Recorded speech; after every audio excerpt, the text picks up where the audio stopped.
감사합니다. 하나님을 떠나고 내 육체와 마음에 원하는 대로 살고 불순종의 영에 잡혀 살고 불신앙하고 불순종하고 살던 저를 그리스도의 은혜로 십자가의 보혈의 은혜로 부르시고 구원해 주셔서 이제는 말씀에 복종할 수 있도록 그 언약에 아멘하고 순종할 수 있도록 때로는 내 자아 때문에 어렵지만 기다려 무릎 꿇고 기다리며 복종을 배우게 해 주시니 감사합니다. 주의 말씀 아래 엎드리기를 원하고 주의 언약 앞에 순종하기를 원합니다. 우리 사랑하는 모든 주 안에 들어온 성도들, 태영아 부모들에게 임신 준비하는 성도, 임신 중인 성도, 육아 중인 너무나 고귀한 현장을 받은 성도들에게 말씀의 권위와 성령의 권위 아래 질서 있게 복종하는 복의 복을 허락해 주시고 우리 후대들은 그것을 보고 자랄 수 있는 탁월한 지혜와 지식보다는 이 놀라운 하나님의 권위 아래 복종할 줄 아는 그 믿음 하나를 얻을 수 있도록 축복해 주시기를 기도합니다. 이 시간에 주의 말씀을 허락해 주심으로 저희가 말씀 받는 가장 복된 시간 되게 해주셔서 하나님을 알고 그 아들 예수 그리스도를 알고 성령의 역사하심을 알아갈 수 있도록 함께하여 주시옵소서. 예수님의 이름으로 기도하옵나이다. 아멘. 하박국 3과 하박국의 기도 이렇게 되어 있습니다. 여러분도 기도하시죠? 하박국도 기도했습니다. 3장 1절부터 하박국의 기도가 쭉 나오죠. 하박국이 기도했습니다 하고 실린 내용을 보면 주는 주의 일을 이 수년 내에 부응하게 하옵소서, 이 수년 내에 나타내시옵소서. 하박국 3장 2절. 그 다음에 4절 그의 광명이 햇빛 같고 광선이 그의 손에서 나오니 그의 권능이 그 속에 감추어졌도다.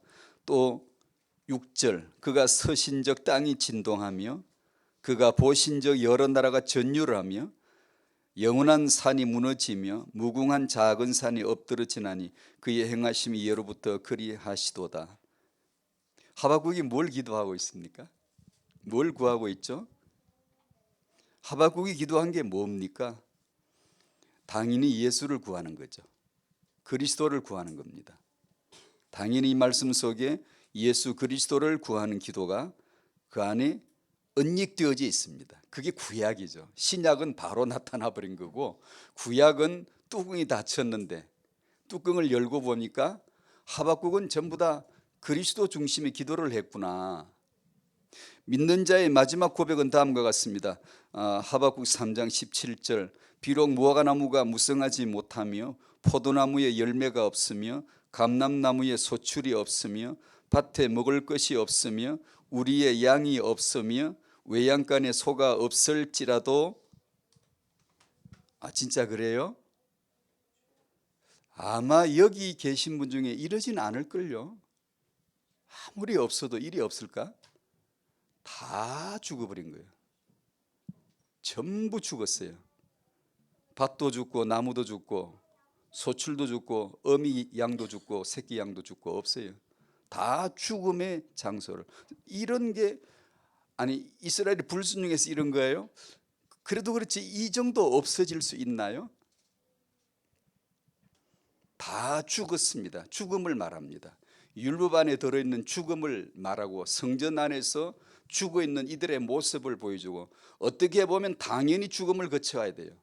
그래야 그 다음에 18절에 나는 여호와로 말미암아 즐거워하며 나의 구원의 하나님으로 말미암아 기뻐하리로다. 예수는 그리스도란 뜻의 구약적 표현입니다. 이게 그러니까 이 죽음의 없음이라는 곳에 아무것도 없어요. 깡그리 없어요. 없음이라는 그곳에서 예수는 그리스도라고 하는 복음의 꽃이 피는 거죠. 그분이 무화과나무, 그분이 감람나무, 그분이 포도나무예요. 그분이 소출이세요. 그분이 열매예요. 그분이 씨예요. 그분이 양식이에요. 예수가 그리스도라는 진리를 선포하는 걸로 저는 그렇게 들려집니다. 전도서 7장 2절에 보면 아시죠? 초상집에 가는 것이 잔치집에 가는 것보다 나으니라는 말씀이 있어요. 저는 지난주에 초상집에 갔다 왔습니다.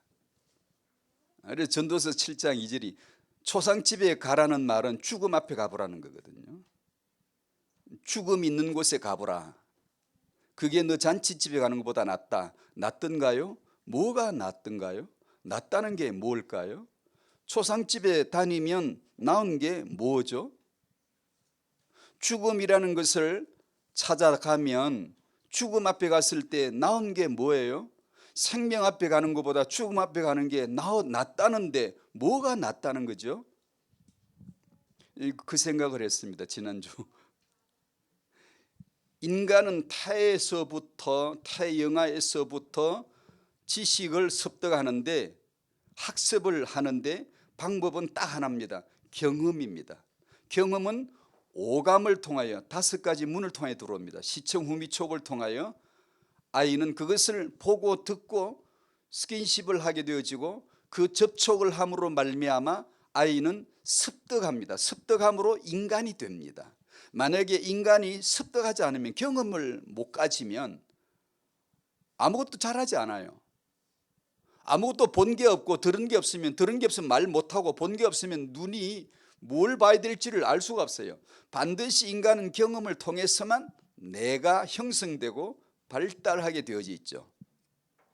그렇죠? 그런 인간으로 하여금 한 번의 경험으로 모든 것을 알아야 될 모든 것을 완벽하게 습득해 버리는 것이 있는데 죽음입니다. 모든 것을 잃어버릴 때 인간은 드디어 알 걸 압니다. 예수가 그리스도 맞구나. 천당이 있고 지옥이 있구나. 마귀란 놈이 정말 있구나. 예수가 그리스도, 그분은 영존하시는 분이 맞구나. 하나님은 심판대에 나는 그분 앞에 가야 되는구나. 생과 사, 종교, 우상, 마귀, 구원, 십자가, 보혈 안 가르쳐줘도 다 압니다. 알겠지요? 저도 안 가봤습니다만 알 거라고 저는 그렇게 추측합니다. 성경 속에 보면 이미 죽은 자를 가르칠 필요는 없어요. 왜냐? 알아 이제. 한 방에. 지금 우리는 뭔가 희미하잖아요. 그러나 우리 목덜미를 덩덩 잡고 우리로 하여금 죽음 건너편에 5초만 딱 담가 놓고 그 다음에 탁 끄집어내 놓으면 다 알겠죠. 왜 내가 주일날 교회를 다녀야 되는지, 왜 신방 올 필요가 없어야 되는지, 왜 내가 기도를 안 할 이유가 없어야 하는지, 내가 왜 정인이 안 돼야 되는지, 내가 왜 사람을 사랑하지 않고 살아야 돼? 그럴 필요가 뭐 있어? 내가 왜 다투고 갈등하고 살아야 돼?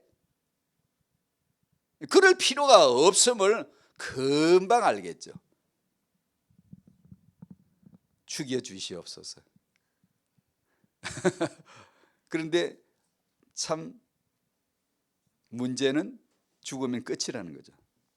기회가 없다는 거죠. 초상집에 가는 것이 잔치집에 가는 것보다 낫다. 죽기 전에 죽음을 보라는 거죠. 전도서 이런 말씀들에 보면 관주 성경에 해설을 해놓을 때 상황에 따라서 대처할 수 있는 지혜를 가르친다.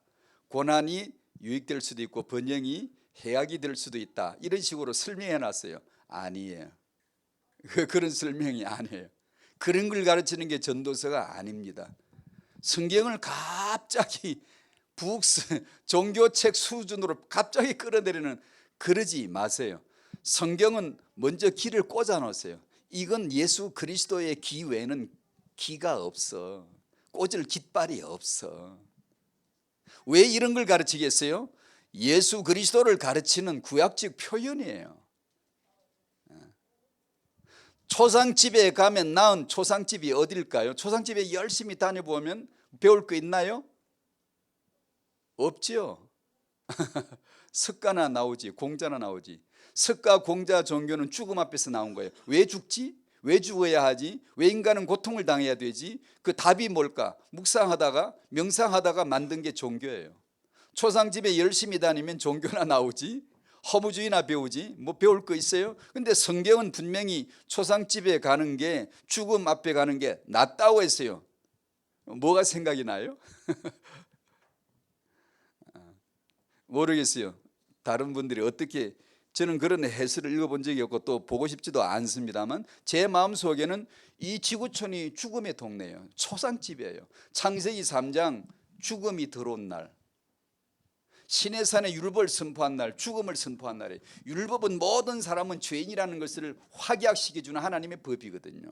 갈보리 십자가, 하나님의 아들이 죽은 날, 예수 그리스도의 죽으심, 그분의 초상집, 하나님의 초상을 하나님이 육신으로 오셔서 죽으신 그 집에 가보라는 하나님의 언약을 생각이 나더라고. 저는요, 예수 그리스도의 죽음 앞에 가보고 나면 왜 날 보고 초상집에 가라고 하시는지 알 수 있어요. 그렇지 않고는 절대 몰라요. 초상집에 가보세요. 뭐가 나은가? 나은 거 없어요. 나는 죄로 말미암아 내 죽었고 내 죽음을 내가 문상해야 되고 예수의 죽음 앞에 가서 그 안에서 나를 발견해야 되는 거죠.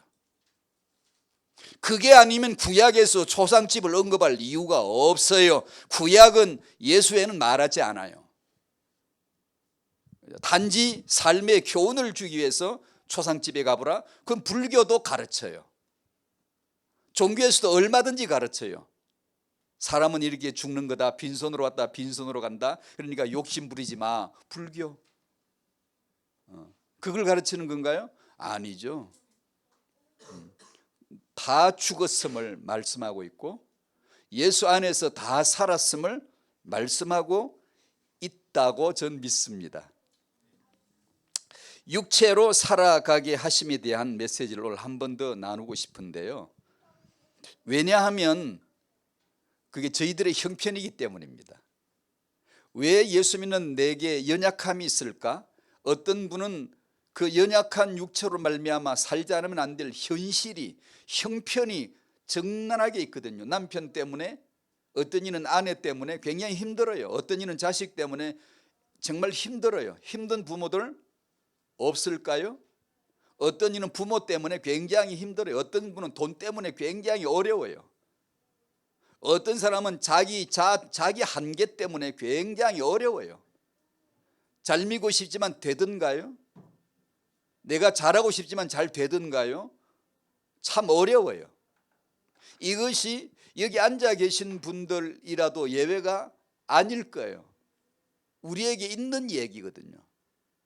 예수 믿는 저희들에게 왜 이런 한계가 있을까? 약한 자들이 참 많아요. 제가 지난주에도 그런 얘기를 했지만 이런 메시지를 왜 또 한 3번째로 반복을 하는 이유는 제 마음에 있기 때문에, 왜냐하면 타영아 전도학교 현장을 이렇게 두루 살펴볼 적에 제가 모든 분을 알 수는 없어요. 만났어도 모르지만 만난 적도 없고요. 다만 제가 아는 몇 사람들만 통해서도 확률적으로 볼 때 문제들이 참 많아요. 그렇다면 확률적으로 아마 이런 비슷한 문제들이 참 많을 거다. 심지어 어떤 분은 이혼까지 했어요. 그리고 그 고통이 굉장히 심해요. 그런데도 믿음 생활을 해내야 돼요. 지금 해야 돼요. 신앙 생활을 유지해야 돼요. 그럼 그 사람을 향한 하나님의 뜻은 뭘까? 어떤 부모의 자식은 엘리트 되기는 다 틀린 것 같아요. 너무 힘들어요. 그러면 그들에게 렘넌트 비전은 뭘까? 언약 안에서의 엘리트와 서밋의 비전은 도대체 뭘까? 해당되는 건가? 전혀 필요치 않은 건가? 그들도 여전히 주일 예배에 참여해서 말씀 받으면 나와 내 후대를 향하신 하나님의 언약을 들어야 될 이유가 있는 건가? 이런 얘기들을, 이런 데 대한 궁극적 하나님 말씀을 좀 나누고 싶어서 한 번 더, 간단한 내용인데 이렇게 정의를 좀 해본 겁니다. 연약한 자에게 주어진 더 큰 축복. 그렇다면 금방 영리한 우리는 생각이 나오죠. 뭘 해야 돼요? 연약해져야 돼요? 강해져야 돼요? 적어도 이 정도는 영리하게 알죠 우리가. 약해져야 되죠. 더 강해지십시오. 이런 축복을 받아야 되는데 왜 하나님의 성경은 연약한 자, 육체, 한계에 둘러싸인 자, 육체의 가시에 찔려 있는 자, 빼주지도 않고 왜 그 찔려 있는 데 대한 메시지를 주시는 것이지? 왜 찔러 주시지? 찔린 것도 빼준다고 들었지 않나 우리는? 찔린 것도 빼주는 게 복음 아닌가? 근데 왜 없던 것도 찔러 넣어주냐? 예수를 믿고 나서 가시가 있음을 드디어 보게 되거든요. 그전에는 그것도 못 봤어요. 소출이 없는지 있는지도 모르지만 말씀 받으면 무화과나무는 무성하지 않고 포도나무는 열매가 없고 감람나무는 소출이 없음을 드디어 보거든요. 율법이 와야 죽었음을 보게 돼요. 그러기 전에는 죽었는지도 모릅니다. 그걸 세상이라고 합니다. 그냥 열심히 살면 되는 줄 알아요. 지난주는 연약한 육체로 사는 자가 강한 자다. 이것도 말 안 되네요. 어떻게 연약한 자가 강한 자가 됩니까? 말 안 되죠. 이것을 우리는 그냥 쉬운 말로 말하면 역설이라고 이렇게 보통 말합니다. 그 설을 역자 말씀 설자. 겉으로 보기에는 모순 같고 불합리해서 옳지가 않은 듯한데, 진리와 반대되는 듯한데 실질적인 내용을 뜯어보니까 겉으로 보기에는 모순인데 불합리하게 보였는데 실제적인 내용으로 보니까 진리, 옳은 것이었다, 옳은 말이었다. 그걸 역설이라고 하죠. 그걸 패러독스라고 이제 신약 성경에 나온 단어로 말하면 그렇게 표현하죠. 그러니까 십자가의 복음은 전부 다 역설이에요. 죽었는데 왜 구원이야? 왜 내가 그리스도와 함께 십자가에 죽어야 돼? 불신자 시절로 이 말을 들으면 듣고 싶지가 않아요. 왜냐하면 내가 왜 죽어야 돼? 그거 나하고 뭔 상관이 있는데, 2000년 전 예수 십자가 나하고 뭔 상관이 있는데, 그건 무슨 뜻이야? 나하고는 아무 관계없어. 겉으로 보기에는 모순이고 불합리하고 그거 믿으러 교회 가야 돼? 전혀 불합리하죠. 지금 내가 바쁜데 일해야 되고 돈 벌어야 되고 내가 할 일이 많은데 주일날 내 스펙을 쌓겠다 차라리. 거기가 왜 앉아있어? 전혀 모순이고 불합리하지 않습니까? 육체를 가진 내 인생의 기준을 놓고 보면. 그럼 왜 그렇게 해야 되죠? 은혜를 받고 보니, 실제 뚜껑을 열고 보니, 내 경험을 해보니, 말씀을 받고 보니 그것이 진리였다는 거죠. 그것이 옳았다는 거죠. 그것을 하나님은 역설로서 설명해 주십니다. 왜? 못 알아들으니까. 비유로 설명하세요. 비유는 뭐죠? 일상에서 잘 아는 용어들을 선택해 가지고 알 수 없는 저 하늘의 미지의 세계를 설명해 주는 용도가 비유입니다. 표적, 비유, 은유라고, 그림자, 모형이라고. 근데 아까 말씀드린 죽음도 표적이에요. 그림자예요. 비유라고요. 그 죽음 진짜 아니에요. 진짜 죽는 걸로 알고 죽으면 안 돼요. 그 죽음은 표적이고 비유일 뿐이고 진짜 죽음을 설명해 주기 위한 하나의 교과서의 한 장에 넘기는 이 교과서 한 장이에요. 그게 이 죽음이 결론이 아니에요. 죽음이 끝이 아니에요. 죽음이 다 완전히 다 끝나버린 거고 이젠 한평생 고생했으니 쉬러 간다. 안식하소서. 안식 못해요. 이제 진짜 본살림 살러 가야 돼. 지옥 집에 가든지 아버지 집에 가든지 본살림 살러 가야 돼요.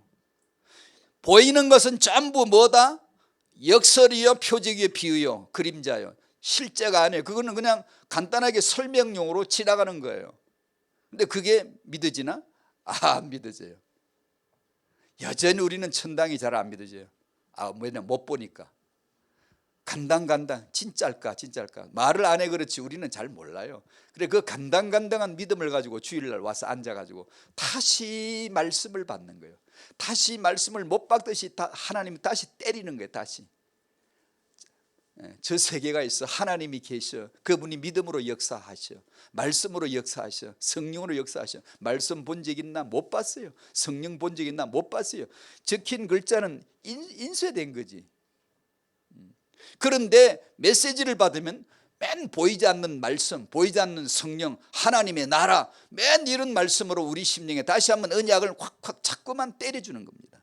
그래서 이것이 보이는 것이 끝이 아니다. 이것이 결론이 아니다. 이것이 본장이 아니야. 저쪽을 위한 준비야 라는 것을 늘 가르쳐 주시잖아요. 그것을 이런 식으로 설명해 주시는 거죠. 성경 전체가 어떻게 보면 역설이에요.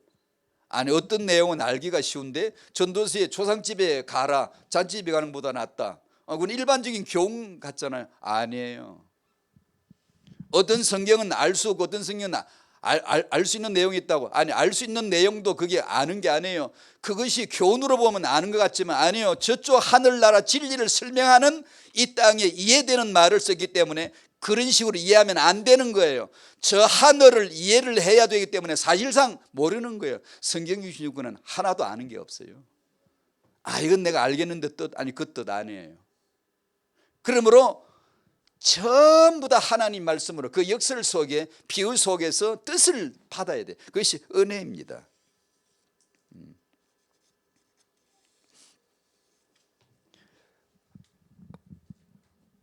1번 모든 것은 십자가 안에 있다. 십자가 안에서 봐야 된다. 십자가 안에만 둬야 된다라는 내용인데요.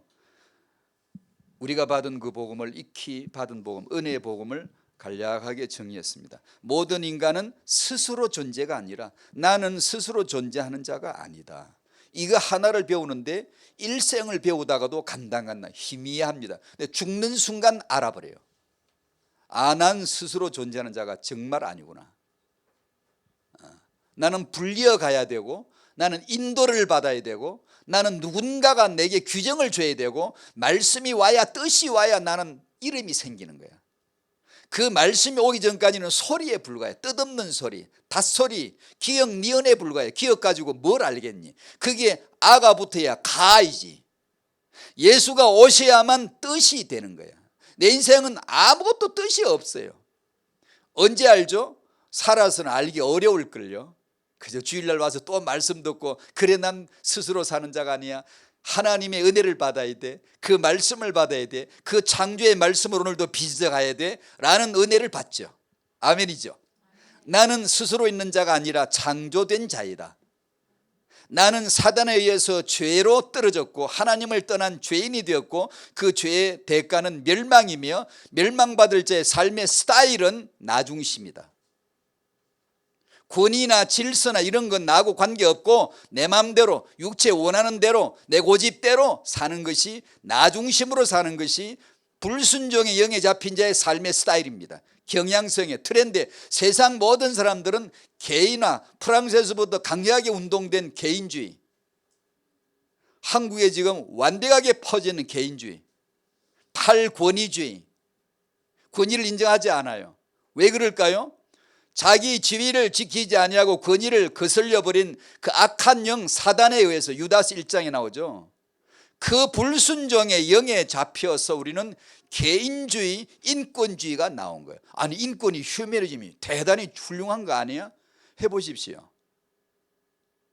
그게 그럼 하나님은 우리의 권위를 개인적인 인권을 말살하나? 아니요. 십자가의 복음에 들어가 보세요. 죽어랄 때 죽어보십시오. 하나님이 당신을 어떻게 존귀하게 올려주시는가. 그것은 미리 안 보여줘요. 왜냐? 믿는 자에게만 주기 위해서. 절대 죽여가지고 경험시켜서 살려주지 않아요. 여기 있어 믿으라고. 믿음 외에는 듣고 시인하는 것 외에는 너게 줄 게 없다고. 사람이 받을 은혜는 듣고 시인되어는 말씀 아래 아멘 순종하는 것 외에는 일체 없어요. 뭘 봤다 체험했다 아니에요.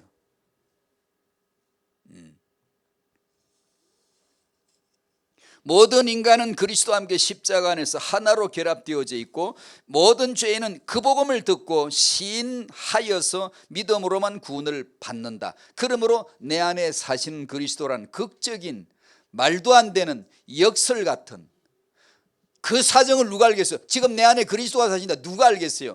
나만 아는 비밀입니다. 은밀한 비밀이에요.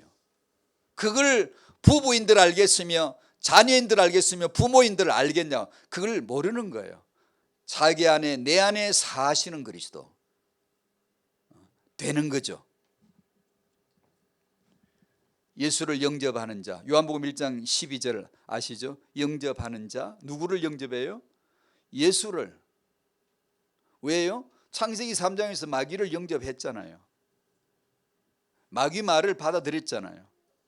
이제 하나님의 말씀을 받아들여야죠. 말씀이 육신에 되어 오신 그 예수를 듣고 왜 오셨는지 그분이 하신 일이 뭔지 그걸 듣고 들으면 나는 없음이가 나오는 거거든요.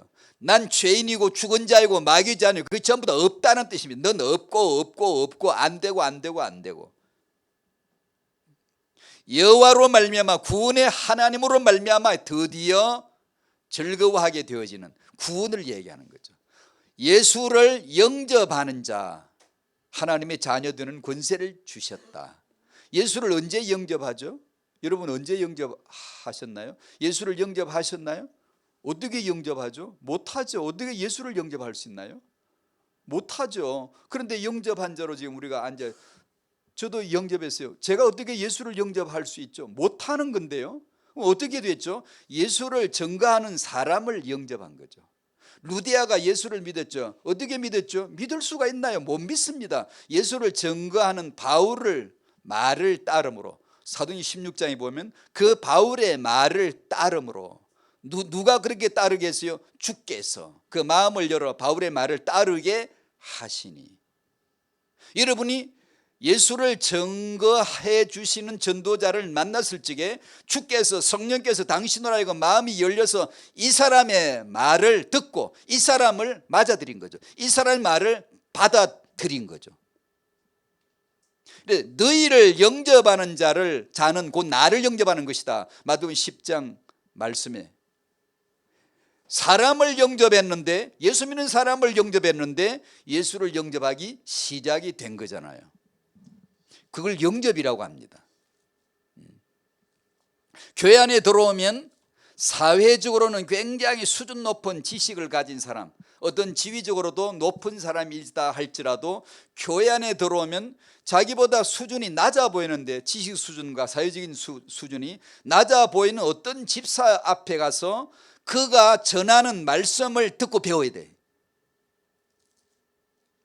내가 학벌이 훨씬 더 높고 내가 아는 게 더 많은데, 저 사람이 고등학교밖에 못 나온 사람으로 알고 있는데 저 사람이 가르치는 성경 공부를 내가 가서 배워야 되냐? 그 사람이 가르치는 말씀을 듣고 따름으로 말미암아 그는 예수를 따를 수가 있는 거예요. 여러분이 그 전도자와 그 선생을, 성경 선생을, 그 메신저를 따르지 않으면, 복종하지 않으면 예수를 따라가는 게 아니에요. 인간은 스스로 자기 혼자 되는 게 아니거든. 누군가가 당신에게 왔어요. 하나님 보내주신 거예요. 그걸 권위라고 하는 겁니다. 권위. 인간 권위? 아니, 하나님, 주께서 그렇게 하시는 거예요. 2번, 지금 육체로 살아가는 나, 약육강식이란 말이 있죠. 잘 아시죠? 생물학 용어이죠. 진화론에서도 잘 사용하는 뜻이기도 하죠. 강한 자는 약한 자를 잡아 먹을 수 있다. 약한 자는, 힘이 약한 자는 힘이 강한 자에게 항상 잡아 먹힌다. 그것이 되다 보니까 적자 생존, 그 환경에서 살아남을 수 있는 자만 살아남고 살아남을 적응력이 없는 자는 도태되어 버린다. 그 설명할 때 이 단어를 쓰죠. 하나님을 떠나버리고, 왜 떠났죠? 지가 하나님 되려고 떠난 거잖아요. 하나님을 떠난 인간의 결의는 자기가, 내가 내 하나님 되고 싶어서 떠났잖아요. 그래서 모든 사람은 나 중심으로 살잖아요. 지독하게도 안 끊어집니다. 이 마약 중독은 해결이 안 돼요. 예수 믿으니까 금방 해독이 되던가요? 안 돼요. 예수 믿어도 나 중심은 시버르게 당신 안에 그 독은 여전히 활동하고 있습니다. 없어지지 않아요. 없애주지 않으니까 없어지지 않아요. 왜요?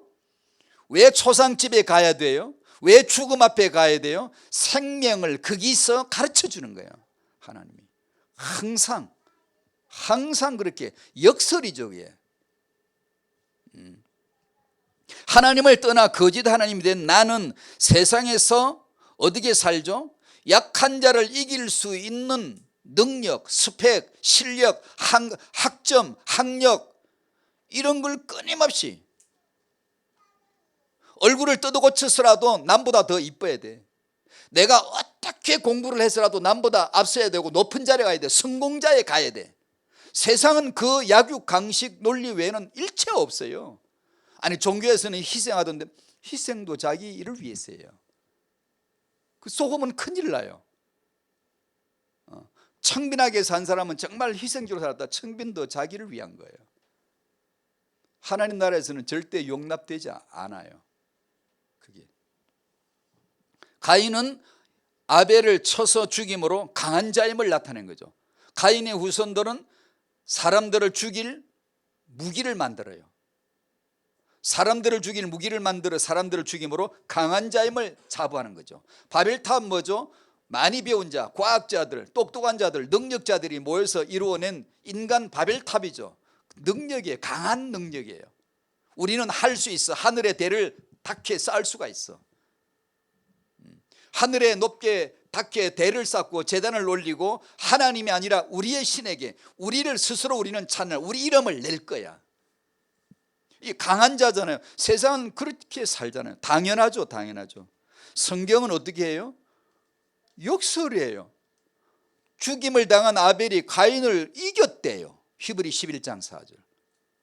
죽임을 당하신 예수가 이겼대요. 마귀와 사망 세력, 저주, 지옥 권세 모두 이겼대요. 역설이죠. 알아 들려지겠어요? 못 알아듣죠. 어떻게 죽임을 당했는데 이겼냐? 모르죠. 근데 그걸 믿는 자들이 여기 지금 앉았어요. 그거.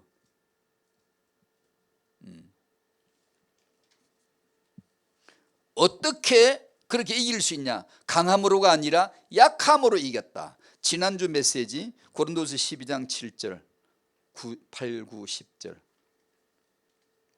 사도 바울의 경우를 통해 연약한 자가 강하여진 말씀을 봤잖아요. 말씀. 내 육체의 가시 곧 사단의 사자를 주셨다. 누가? 예수께서. 누구에게? 사도에게. 무엇을? 육체의 가시를 어떻게? 주셨다. 그런 것도 다 주시는 줄 몰랐죠. 정말로. 이유를 설명해 주셨잖아요. 나의 능력은, 말씀의 능력은, 성령의 능력은 언제 오죠? 기도하면 능력 온다. 성령 받으면 능력 온다 그랬잖아요. 맞아요. 근데 어떻게 오죠? 성령 받으면 당신 죽어요. 기도 많이 하면, 기도를 바르게 하면 죽어요. 기도를 어설프게 하면 내 힘을 얻지만 기도를 바르게 하면 나는 죽습니다. 아무것도 없어, 너는 없어, 너는 없어, 너는 없어를 확인하고 하박국 3장 18절로 나를 예수께로, 나는 자랑할 게 하나도 없으며 완전히 예수구나, 완전히 그리스도구나, 그로 인하여서만 구원이 임하는구나, 그로 인하여서만 즐거워해야 되는 것이구나. 그 예수를 극대화시키기 위해서 당신을 극대화시켜 주려는 겁니다. 그걸 육체라고 하는 겁니다. 육체. 그 육체의 가시를 사도에게 사도 급수에 맞게 찔러 넣어준 겁니다. 여기 앉아 계신 저를 포함해 여러분들에게 이 가시가 없는 이가 하나도 없을 겁니다. 나는 아무 가시가 없는데 은혜를 못 받아서 그렇겠죠. 죄송합니다. 그래, 내게도 이런 가시가 있어, 이런 저런 가시가 있어. 은혜가 임하면 보여져요. 없을 리가 없는 게 세상이에요. 여기 이 땅, 육체를 가진 우리에게 없을 리가 없어요. 그러므로 바울이 내가 그리스도를 위하여 무엇을 자랑했죠? 약한 것들, 능욕받는 것, 궁핍한 것, 박해받는 것, 곤고를 기뻐하노니. 아무리 읽어도 우리는 몰라요. 내가 바울이 아니기 때문에. 그것을 득담식으로 교훈식으로 아무리 풀어봤자 몰라요. 내게 있어야 아는 거예요. 내게.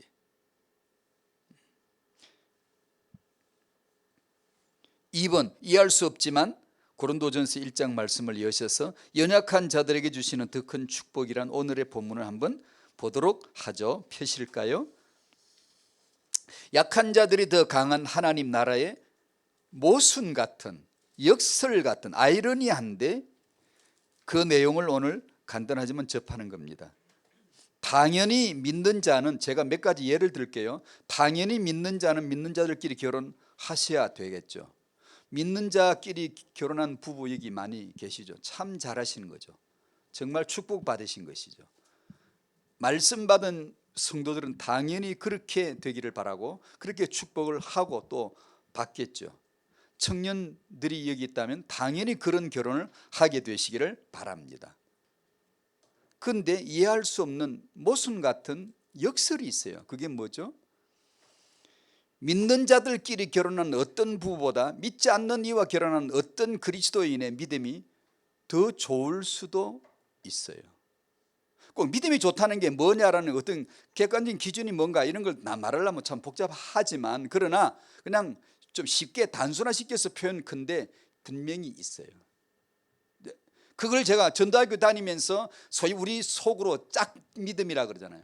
불신자 남편과 더불어 살 수밖에 없는 그런 형편인 그런 어떤 엄마들, 아이를 키우면서 거기서 아이를 불신에서 지켜내야 되고 거기서 신앙으로 축복해내야 될 치열한 전투를 하는 이 사람은 예수 그리스도의 은혜를 부르짖지 않으면 안 될 처지, 형편, 육체의 형편을 가진 자들이 있어요.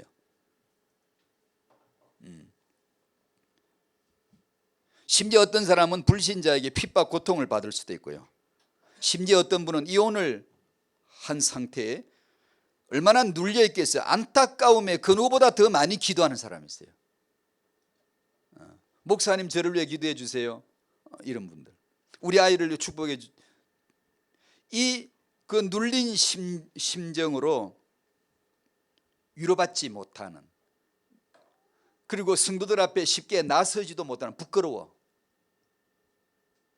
자신의 형편이 부끄러우니까 나서지도 못하는, 언제나 줄인 심정, 애통하는 심정으로 주님만 바라보는 자들이 있는데, 참 아이러니한 것이 꼭 그렇지는 않을 수도 있지만 제가 보기에 믿음이 상당히 좋아요.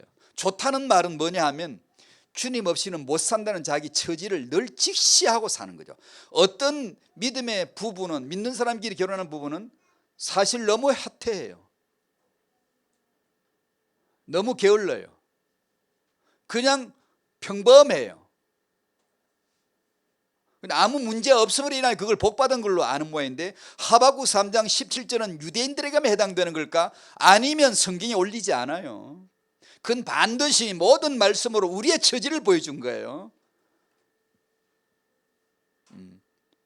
없음을 알아야 예수를 아는 거예요. 그런데 그 없음을 알기에 너무 적합한 형편들이 있어요. 그게 가시예요, 가시. 자, 유대인들을 예를 들면 그들이 구원을 받은 자들이 누구예요? 성전 출입 잘하고 깨끗하고 기도 많이 하고 정말 여호와를 사랑합니다, 여호와여 여호와여 그 이름을 언제나 부르고, 이런 자들 중에 구원받은 자들이 있어요? 마태, 마가, 누가, 요한복음에? 정말 천에 하나 있죠. 니고데모 같은 사람. 그러나 사도 바울 같은 사람, 그러나 사도 바울을 구원을 그냥 시킨 게 아니에요. 하박국 3장 17절 자기가 죽고 없는 자임을, 죄인 중에 괴수임을 보여주시고 18절 예수 구원으로 끌으신 것이죠. 그걸 거치지 않고는 구원 몰라요. 그 유대인들 중에 구원받은 사람 볼래요? 마태복음에 쭉 한번 보세요. 세리 창기, 간암증에 잡힌 여자, 혈루증 앓는 여자, 죽은 자. 간암증에 잡힌 여자가 아니라 안 간암했으면, 참 이런 말은 오해를 하지 말아야 돼. 잘 들어야 되는데 묘한 역설이 있어요. 역설이. 그 여자가 간암증에 잡히지 않았으면 구원을 받았겠어요? 아마 못 받았을 거예요. 아마, 확정은 모르겠지만 아마 예수 앞에 끌려와서 구원을 받아, 예수여 나를 용서해 주십시오, 구원해 주십시오 할 수가 없죠. 왜? 어떻게 그걸 하겠습니까? 못하지. 멀쩡한 사람이 어느 날 갑자기 예수 앞에 무릎을 착 꿇고 주여, 안 나오죠. 뭔가가 당신에게, 육체의 가시가, 인생 시간표에 어느 날 뭔가가 당신에게 자기 한계에, 자기 문제에, 자식 문제에 뭔가를 하나님의 무릎 꿇힌 것이죠. 그걸 통하여서 역설스럽게도 구원을 받은 거예요. 구주 예수를 만난 거예요.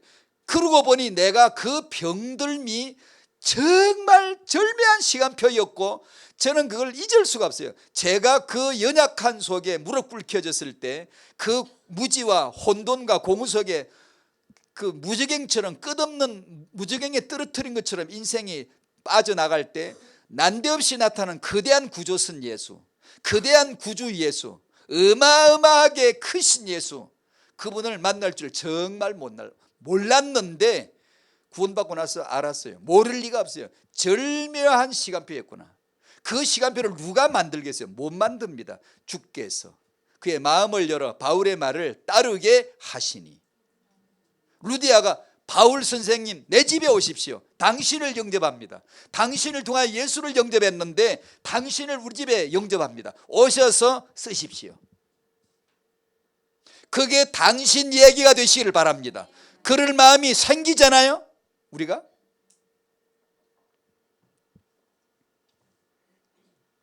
세간의 죄인으로 알려진 자들, 하도 부정해서 이 인간은 성전 문 안에 1cm 들어갈 수가 없어. 문 밖에 있어야 돼. 부정한 자니까. 많은 사람들은 성전 문 안에 떳떳하게 당당하게 여호와 앞에 제단 앞에 나가는데 이 들어갈 수가 없어서 문 밖에서 거지가 되가 동냥이 나는 이 사람, 예수 믿고 구원받을 줄 어찌 알아서. 정말 아이러니지. 이 역사를 어떻게 알겠어?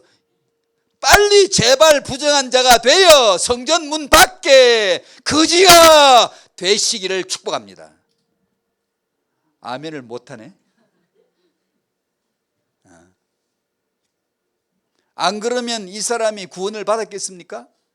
이 거지가, 이 성전 문 밖에 앉은 안전뱅이가 자기가 멀쩡해서 성전 문 안으로 당당하게 들어가고 여호와여 유대인 중에 정통 메시아 신앙을 가진 자라면 이 사람이 그 나사렛 예수 그리스도 앞에 나와 구원을 받았겠습니까?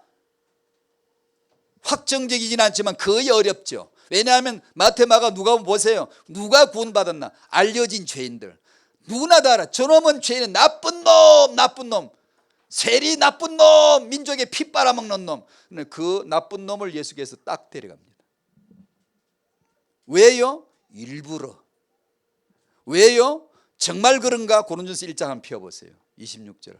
정말 저런 일들이 정말 발생하는가? 하나님 나라는 누가 들어가죠? 죄 안 지고 깨끗하게 산 사람을 데려갈 줄 알았지. 근데 누구를 데려가요? 죄 짓고 구원을 아는 자들, 더러운데 뒹굴고 정결케 씻음 받은 자들, 떨어진 옷, 누더기 옷, 죄인의 옷, 떼낀 옷을 입은 적이 있는 둘째 아들, 그 옷을 입어본 적이 없는 첫째 아들을 위해서는 희생제물 잡아준 적이 없어요. 너도 집 나가야지. 집 나갔다 돌아왔는데 장자의 반지 다 끼워주지. 아니 나는 집에서 순종 잘했는데 누가 순종 잘했어? 말씀대로 살라 그랬어? 너 죄인이잖아. 빨리 집 나가서 더러운 누더기 입어보고 네가 돼지임을, 세상이 돼지 우리밖에 안 된다는 걸 알고 누더기 옷 입고 들어와야 벗겨줄 옷이지. 의의 옷 입혀주지. 예수 피가 너를 씻어줄 거잖아. 장자의 큰아들의 반지를 끼워주잖아. 누구? 당신, 저. 이해할 수 없는 일, 역설 같잖아요. 고린도전서 1장 26절. 당신 얘기 맞는지 제가 읽어드릴 테니까 잘 들어보세요. 당신 얘기 맞다면서 탁 무릎이 쳐져야지. 이건 나 같지 않은데, 나는 이렇지 않은데, 요러면 은혜 없는 사람이에요. 은혜 받은 척이나 하세요. 형제들아 너희를 부르심을 보라. 보세요. 당신의 처지를 한번 보라 그 말이에요. 보란 말은 너희의 경험으로 알잖아 그 말이에요. 너는 너 경험으로 이걸 알지. 부름받은 자 너의 경험으로 알지. 받은 자 내 처지가 어떤지 넌 경험으로 알잖아. 뭘 알지? 육체를 따라 지혜로운 자가 많지 아니하면. 맞아요. 전 육체로, 육신의 기준으로 볼 때 전 지혜로운 자가 아니에요. 능한 자가 많지 아니하면 능한 자, 할 수 있는 강한 힘을 가진 자 전 아니에요. 맞아요. 눈볼 좋은 자 많지 아니하도다. 유복하게 태어나 자란 귀족이라는데 나는 그런 거 아니에요. 27절. 그런데 그러나 하나님께서 희한한 일을 지금 하기 시작하세요. 이 아이러니한 일을, 이해할 수 없는 일을 벌이기 시작해요. 하나님 세상에 미련한 것들, 신앙심이라고는 하나도 없는 미련한 자들이란 뜻이에요. 이게요. 딱 제 얘기예요. 저는 신앙심이 단 하나도 없었어요. 전 이방인이고 예수에 대해서 들어보지도 못하고 어린 시절을 지나면서 한 구절도 몰랐던 자예요. 딱 제 얘기구만요. 미련한 것들을 택했대요. 택했다는 게 뭐예요? 다 불어 제끼고 골라 이렇게 하나를 딱 골랐다는 것이에요. 바리새인 비켜. 거룩하게 사는 자 너 비켜. 성전에 늘 출입하는 너 비켜. 성전 문 밖에서 들어가지도 못하는 이 안전뱅이를 하나 탁 고른다는 게 우리는 좋은 거 선택하잖아요.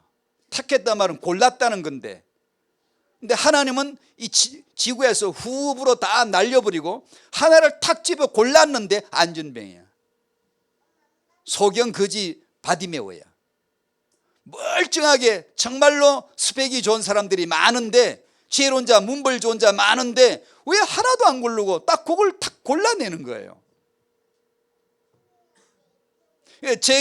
제가 그날 그 탁함을 받은 거예요. 그 중에서 저를 골라주신 거예요. 어떻게? 연약한 중에 있는 저를, 미련한 저를요.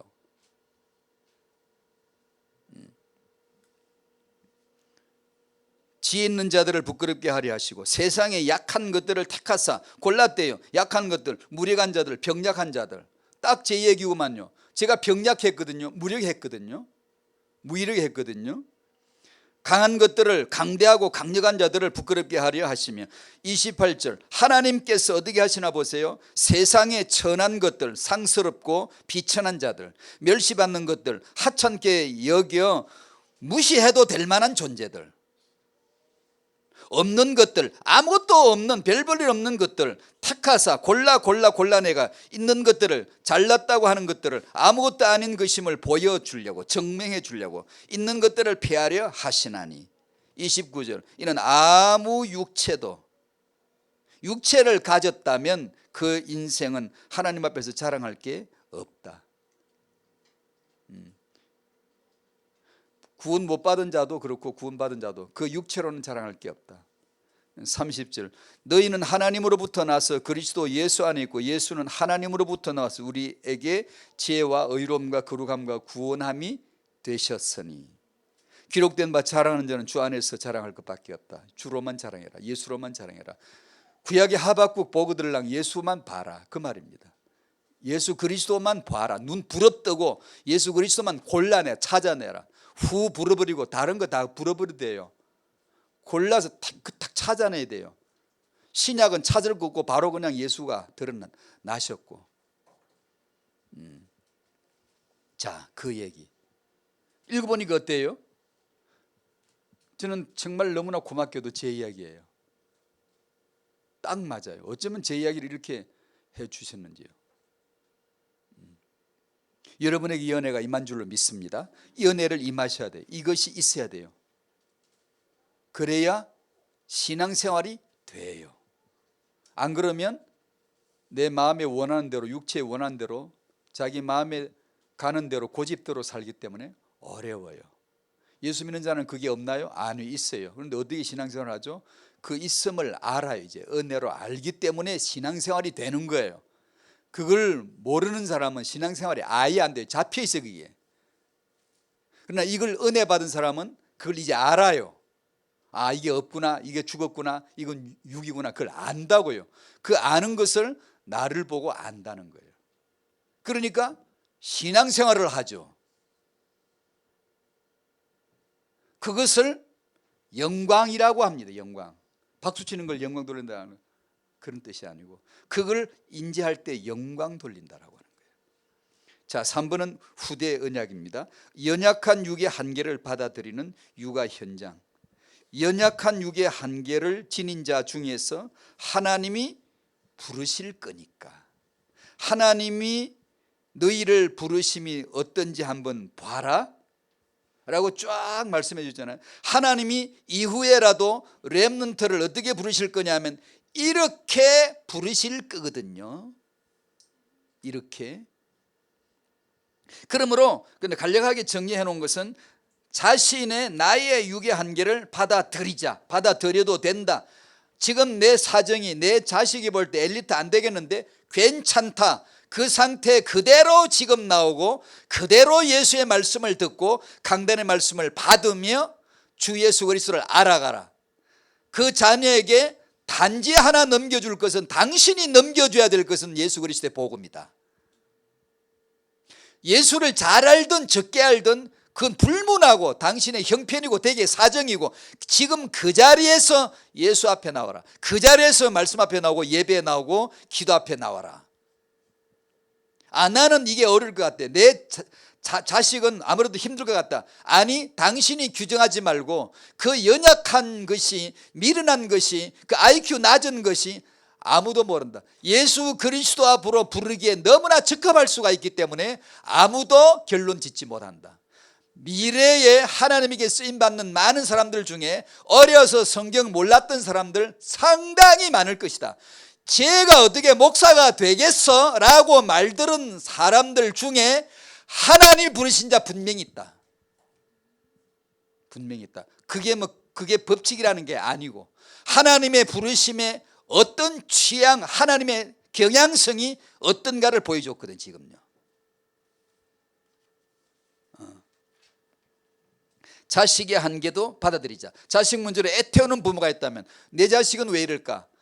그 가운데서도 끝까지 예배 가운데, 말씀 가운데, 기도 가운데 예수만 그리스도란 이 언약의 말씀을 듣는 그 들음 속에, 듣는 무리 속에 언제나 존재하셔야 돼요. 언제나. 왜냐하면 하나님은 어떻게 부르실지 아무도 몰라요. 아무도. 육아의 한계를 받으려 꼭 잘 키워야 된다라는 강박에 눌릴 필요가 없습니다. 왜냐하면 하나님은 잘 키우고 잘 자란 사람을 기준으로 해서 부르신 적이 없기 때문입니다. 그렇다고 해서 잘못 키운 사람을 부르냐? 아니. 그러면 고린도서 1장 26절 29절까지 연약한 자, 미련한 자, 천한 자 이렇게 되어야 되는데 그럼 그렇게 키워야 된다는 뜻인가? 아니. 상식과 합리와 세상에서 내 인간으로서 알 수 있는 그런 상식을 총동원하고 배우고 어려서부터 말씀 가르치고 예배드리고 할 걸 다 해야죠. 당연히 하셔야 되죠. 당연히 최선을 다하시고 하나님의 부르심의 기준은 그게 아니라 하나님 주권이며 그 주권을 언제 행사하시느냐, 뭘로 하실까? 첫 번째 율법, 두 번째 복음인데 율법을 통하여 넌 없는 자야, 넌 죽은 자야, 너는 미련한 자야, 너는 죄인 중에 괴수잖아, 너는 마귀의 자녀이잖아 라는 것을 명확하게 보여주는 말씀이 율법이에요. 나는 사망이구나. 나는 좋은 집에 태어나 잘 자라고 유대인 중에 유대인이고 가말렐 문화생이고 학벌로 보나 종교로 보나 인품으로 보나 난 빠질 데가 없는 줄 알았는데 어느 날 예수 앞에 서니까 완벽한 율법이 예수입니다. 시내산에서 모세가 선포한 율법 그 따위는 하급 유천밖에 안 돼요. 그 산에 올라가서 외치신 마태복음 5장 이하의 율법은 완벽한 율법에 마음으로 설득서침해가도 넌 영원히 죄인이야, 영원히 간음했어, 넌 영원히 살인자야, 넌 매일 살인하잖아 라는 것이 예수의 말씀이에요. 피할 수가 있겠어요? 못 피하죠. 왜? 다 잡아버립니까? 넌 없는 자야, 넌 소출이 없어, 넌 죽은 자야. 왜 그럽니까? 구원을 알려주기 위함이죠. 구원을 체험시키기 위함이죠. 그렇게 해서 여러분의 자녀가 이 없음을, 죽은 자임을, 육체의 연약한 자임을 반드시 경험을 하게 된다는 거죠. 게다가 어떤 사람이 병들어 있다, 어떤 사람이 진실로 전하다. 한국의 초기 기독교 역사 보면 그 신분사회에 있을 때 종으로 있고 머슴으로 있다가 그 구원받은 얘기들을 보면 감동적인 얘기들 참 많아요. 미련하고 천하고 머슴이고 종이고 이런 자들을 택하사 양반 주인을 부끄럽게 하고 폐해버린 일들을 읽어보면 기가 막힌 아이러니들이 많습니다. 아주 현장이에요. 성령께서 말씀으로 우리를 완전히 연약한 자로 죄인의 모습으로 보여주실 때가 있지만 실제로 종이고 천한 자고 병들어 있을 때, 눌려 있을 때 복음이 바로 닥쳐 들어올 때가 있습니다. 전 그랬습니다. 그때 하나님이 한 번 보이시면 쫙 봅니다. 알려져요. 그렇게 오래 어려서부터 성경을 듣고 배운 사람도 지금도 희위해가 하면은 돼요. 진실로 많습니다. 그런데 전혀 천한 자, 미련한 자, 아무것도 모르는 자인데 어느 날 하나님이 그에게 보여주심으로 말미암아 아는 자들이 있어요. 헌하게 주의 마음을 얻어 그 복음을 증언하는 자들이 있거든요. 율법으로 말미암아 죄를 드러나게 하고 복음으로 예수 안에서 그리스도를 보게 해서 그리스도가 결론이구나, 그가 다구나, 완전함이 그거구나, 그 외에는 내가 완전하다고 하지 않을래, 그 외에는 완전하다고 부러워하지도 않을래, 그 외에는 내가 아무것도 바라보지 않을래 라고 하는 바울 같은 주의 종이 나오는, 여러분 자녀 속에 그런 시대 살릴 미래 부름받는 자들이 나오게 되기를 축복합니다. 나오게 하실 줄로 믿습니다. 사회자 나오실 때까지 말씀 주시기를, 주여 이 말씀 깨닫게 해주시기를 간구하는 시간 되시기를 바랍니다. 감사합니다. 하나님 아버지,